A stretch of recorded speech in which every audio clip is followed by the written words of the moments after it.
Welcome to All About Ads on NDTVProfit. It's been an August month, no pun intended, and the only silver lining, it seems, is not silver but gold, with gold prices on an all-time high. How does this impact jewelry brands in India, and how will this impact the festive season? Have a look at this. This doctor couple in South Delhi have been visiting jewelry chains looking to invest in gold ever since the price of the metal hit an all-time high recently. It went over 26,000 rupees per 10 grams, the highest till date. Looking at the trend that has been following the gold rates, I see that in future they are going to raise even more. So I feel this is the right time that I invest into something and keep it for future. The more stable modes of investments are infrastructure, that is real estate, as well as gold. Current trend of gold is that it's never fallen. It's just gone up and up. Probably if we wait after 6 months or 1 year, we would be at a loss because we'll have to pay more than what it is now. With a fall in interest rates in the US, the price of this yellow metal is skyrocketing. But there are hundreds of buyers like these looking for a safe investment. In India, the $25 billion Indian gold market seems all set to expand. I mean, looking at the Indian customs, rituals and culture which is there, and the Indian woman, unquestionable love for the jewelry is, jewelry buying I don't think is going to fall. In fact, there is going to be a slight or a steady increase as we are seeing, but definitely the focus on the bullion is increasing because a lot of retail investors which used to be normally in the equity market or in the real estate are now seriously considering gold also as a portfolio mix. Jewelry stores, including branded chains, are seeing a sudden jump in activity. However, cautious observers believe that while the price of gold will come down sooner or later, gold exchange trading funds, on the other hand, are likely to see an increase. It does affect the buying behavior of a consumer because it creates a psychological barrier for the consumer to go in for an immediate purchase. But actually, if you analyze the gold buying or jewelry buying behavior, the gold is typically bought under two considerations. One, as an investment buy, which is the returns on the investment which people are looking at. For that, the current prices does not matter. What matters is the appreciation outlook. I think the physical demand would not be that great at these levels, but at the same time, the investment demand in form of the ETFs, and that we have seen in recent past, in couple of years, last 2 or 3 years, the demand on the ETF has multi-fold increased. अगर तुम्हें पसंद ना आए, तो 100% exchange at current diamond price. In terms of marketing promotions and advertising, jewelry brands in India have already been among the more aggressive categories in the past. With mega campaigns across media platforms and big celebrity endorsers, this category is expected to pull out all the stops in the next few weeks to ensure a profitable festival season, which is followed by the wedding season. Jewelry brands like this one are busy putting their offers in place. For the gold jewelry, we are coming up because it's a 64th Independence Day, so we are coming up with pay 64% of the making for your purchases. Apart from that, we are planning to come up with fabulous offers during the festival season, which starts from Navratri to Dussehra and then Diwali. These are the season which is typically every branded player and also the unorganized players come up with offers for the consumers. There also we are planning, and to back it up, there is obviously a communication plan which is there. The big question, however, is how successful will these branded jewelry chains be in countering the increase in prices of gold by almost 30%? Clearly, this is one category which is likely to see an increase in marketing and advertising spends in the next few months, despite a gloomy outlook in stock markets around the world. All that glitters in today's scenario clearly is gold. Talking about golden opportunities, KBC is attracting big bucks. Shivani Desai has this report. Take a look. कोई भी सवाल छोटा नहीं होता। शुरू हो रहा है कैडबरी डेयरी मिल्क प्रेजेंट्स कौन बनेगा करोड़पति। Big B, big ratings. Tasty का तालो तो कौन बनेगा करोड़पति। Welcome, good evening, नमस्कार। नमस्कार, सत श्री अकाल, आदाब. And broadcaster Sony has once again taken the hot seat with advertisers making a beeline for the 5th edition of Kaun Banega Crorepati, one of the highest rated television shows. सिर्फ Sony Entertainment Television पर. But the price tag attached to it is also as big. Akbar के पिता का नाम क्या था? Ad rates for KBC5 have been sold for a whopping 3.5 lakhs for 10 seconds, a significant premium compared to similar properties on television that are sold for 2 lakhs. Sony is expected to rake in 180 crores this season and has roped in 8 sponsors for it. The pricing is always, like I always say, it's market driven. It's the kind of delivery which the brands look at, and they will pay you a premium if their product is good, and if the product is not good, you're not going to get a premium.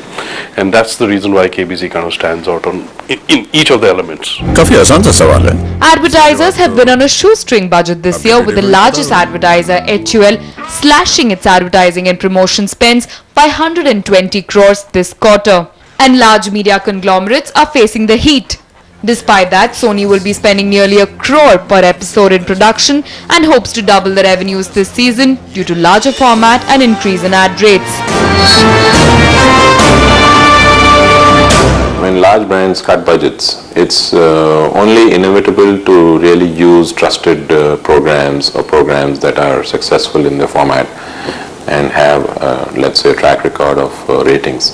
Sony had also made huge investments on the Indian Premier League, but that didn't quite live up to the expectation of advertisers as TRP stumbled. But now, with Kaun Banega Crorepati, one of the most successful shows on Indian television, will Sony be able to win in the battle of TRPs? The jury's out on that. In Mumbai, Shivani Desai for NDTVProfit. Talk about television programs attracting big ad monies. How much of this has to do with distribution? Now, talking about distribution, the Northeast as a region has been completely left out in terms of audience measurement, but that is likely to change. Siddhant Magotra has this report. Northeast India, an unknown, untapped market of 7 states, 10 languages, and yet it's frequently clubbed together and referred to as an integrated Northeast. A large market in terms of TV viewership, not just in regional and the Hindi language, but also in English. Surprisingly, the Northeast has remained out of the radar in terms of viewership measurement, except for Guwahati. There are only 462 panels, of TAM as far as Guwahati is concerned. Having said that, it's bit like market, needs to move before you put in the advertising. So if distribution kind of gets it right, etc., and you see therefore, a reasonable sense of, channels which are getting attraction over there, I guess the broadcaster industry will also push for certain amount of, ratings to be brought in part of this, because some channels definitely will benefit from some of those viewership trends.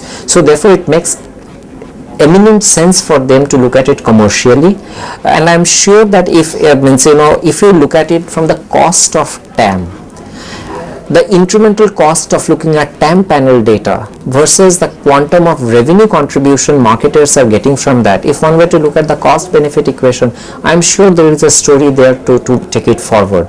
So I guess this is the first step. We probably need to look at the second step. This is what Chrome Data Analytics and Media is striving to change. With the tool Chrome NE that will unravel the distribution reach of various broadcasters, regional and national, in areas like Kohima, Shillong, Imphal, Agartala, Aizawl and Gangtok. A market of 4 million plus cable and satellite homes not reported at all. That was the need. That's why you had agencies, you had media planners and buyers come to us asking us for some kind of a tool to be able to gauge the performance of channels in these markets. See, this distribution data is an interesting it's an interesting alert, it's an interesting flag off in terms of some of the directions which is happening over there. So definitely it will help us in making a media mix recommendation, or at least a channel mix recommendation, which probably is now based more on data and not just anecdotal. So therefore, even if we were not to buy that data, but it would be interesting to look at some of this data, because we are still not in the distribution business, but it might help us give a more decisions which are a bit more founded on data. So therefore, I am looking forward to this data. However, can this data possibly influence advertisers, regional and national, to get a clearer picture of the Northeast, or is it still a long way off? If you look at specific Northeast related advertising, of course this is going to help them that what is the distribution. When you are sitting in headquarters which are typically doing the advertising decisions, means, and you are taking kind of feedback from a couple of sales guys here and there, this obviously kind of ratifies or does not ratify some of the feedback you are getting from the market. So therefore, as far as the region specific advertising is concerned, this should help. As far as national advertising is concerned, this impact currently will be marginal. Northeast, 45.5 million population and over 4 million cable and satellite homes. It's a mystery why this region has not been a priority in terms of TV viewership measurement. Some attribute it to high cost of acquiring data on a regular basis, but this tool by Chrome is indeed a positive step to unravel at least cable and satellite distribution, something that could be an interesting indicator of what people in the area are watching and for how long, and how different this is from the other parts of India.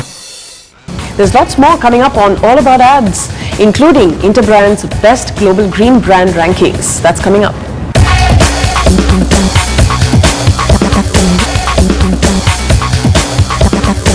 Welcome back. You're watching All About Ads on NDTVProfit. A lot of brands lately have been focusing on going green.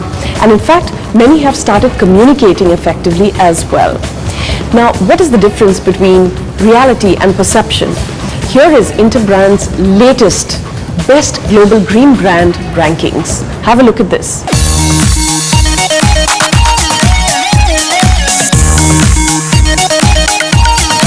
Global brand consultancy firm Interbrand's recent ranking of Best Global Green Brands throws up some interesting names. At number 1 is Toyota, number 2 3M, number 3 Siemens, at number 4 is Johnson & Johnson, at number 5 Hewlett-Packard, at number 6 Volkswagen, at number 7 Honda, at number 8 Dell, Cisco at number 9 and Panasonic at number 10. The rankings were reached after speaking to consumers across 10 large markets including India on how green impacts purchase decisions and awareness of the brand's green activities. Some key findings of the report includes the fact that Toyota makes environment a core management priority and engages globally, that automotive and electronics lead sustainable practices and communication, that L'Oreal, Nokia and HSBC scored significantly higher in performance but need to communicate clearly, and McDonald's, GE and Coca-Cola scored higher in perception. And to talk more about the best global green brands, thank you very much for joining me on All About Ads, Viren Razdan and Jonathan. First of all, let me ask you about the rankings. How is it any different from the other two reports on green brands? Well, I think the big difference that you can see in our report is that it's not just simply focused on the perception of whether a brand is very good at green or not so good at green. It actually adds a very important dimension, which is performance.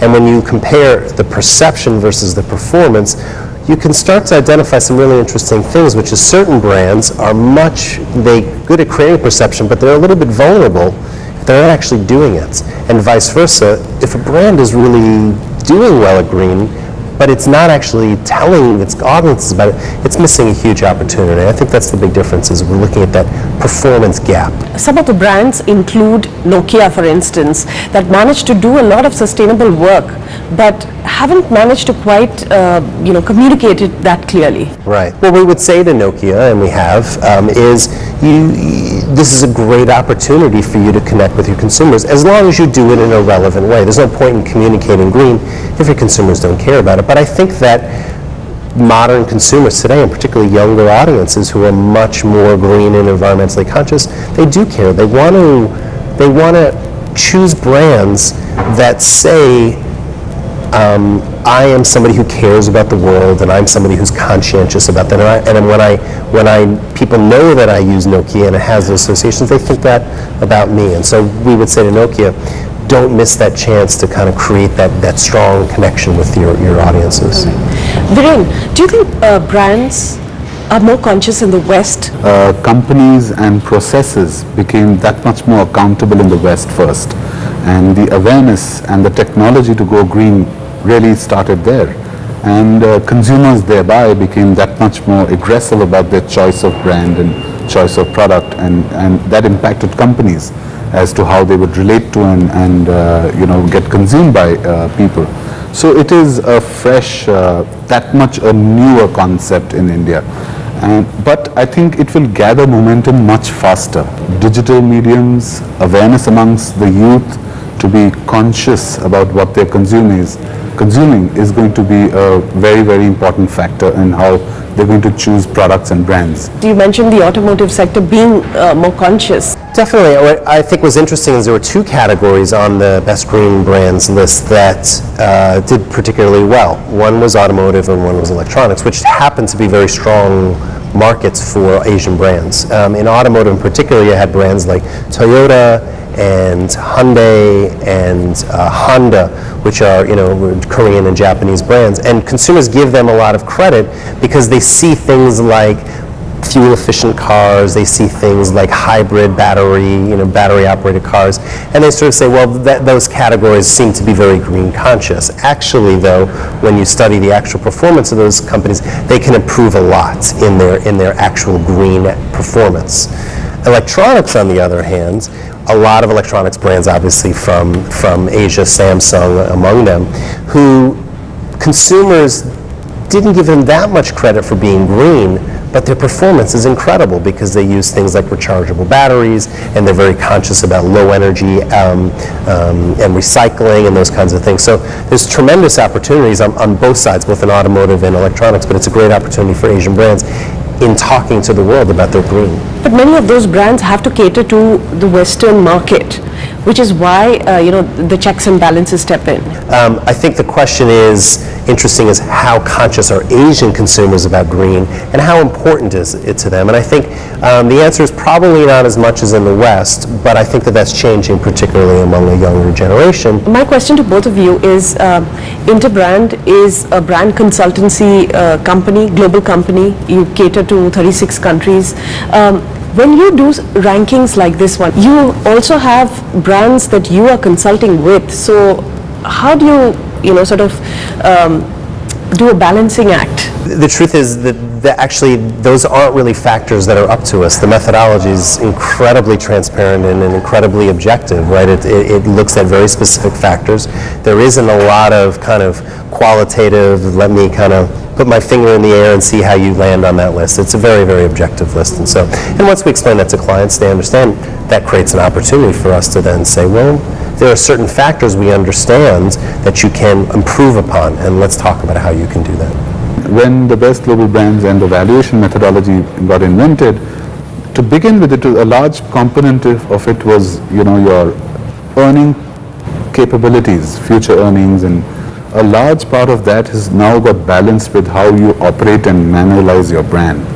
So that is really are elements that companies can actually learn and bring into their management operation as to how do they really tweak their value for the future. Any particular brand that you were surprised with for ranking low or very high? I think one brand that surprised me actually was Siemens. It's not something that was in my consciousness as being a particularly green brand, but performs incredibly well. And I think for me, financial services as a sector was a surprise. I think to add to that, I think financial services brands, particularly banking, is generally perceived as pretty much a commodity. It's no different than turning on a light switch and knowing your electricity is working.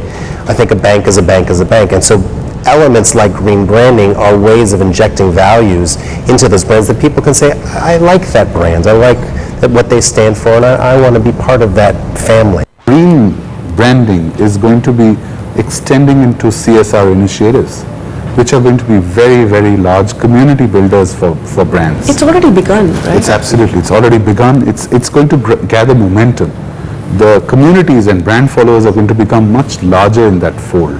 Youngsters are going to get recruited into that fold. So brands are going to really leverage what they're doing within their brand and their entire performance mix and their entire perception mix to actually extend themselves into saying, this is how we're going to pay back to the society or to communities.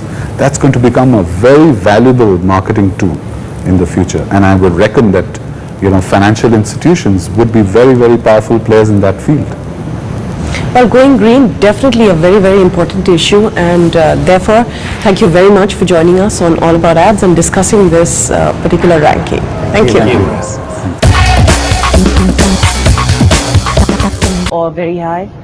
I think one brand that surprised me actually was Siemens. It's not something that was in my consciousness as being a particularly green brand, but performs incredibly well. And I think for me, financial services as a sector was a surprise. I think to add to that, I think financial services brands, particularly banking, is generally perceived as pretty much a commodity. It's no different than turning on a light switch and knowing your electricity is working. I think a bank is a bank is a bank, and so elements like green branding are ways of injecting values into those brands that people can say, I like that brand, I like that what they stand for, and I want to be part of that family. Green branding is going to be extending into CSR initiatives, which are going to be very, very large community builders for brands. It's already begun, right? It's already begun. It's going to gather momentum. The communities and brand followers are going to become much larger in that fold.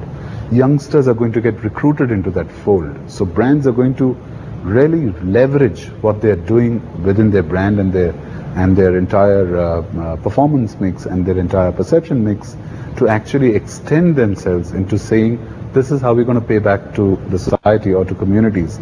That's going to become a very valuable marketing tool in the future. And I would reckon that, financial institutions would be very, very powerful players in that field.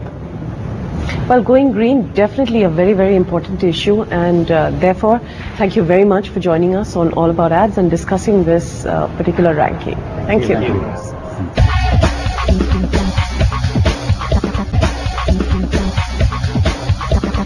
Now the best part of the show, international ads. And we'll see you next week, same time, same place. Till then, enjoy these international ads.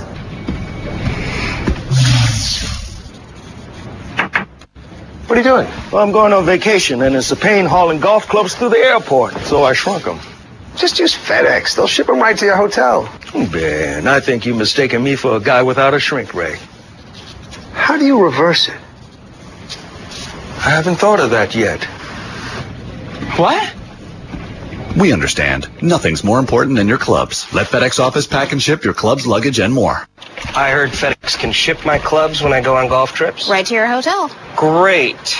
Let's do a test shipment first with some stuff that's a little less precious than my clubs. That's not necessary, but... My fiance's wedding dress, my prototype for cold fusion, and this map to the Fountain of Youth my friend Hans gave me. I'm gonna need that back, beautiful. We understand. Nothing's more important than your clubs. Let FedEx Office pack and ship your clubs, luggage, and more.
Skoda. Simply clever.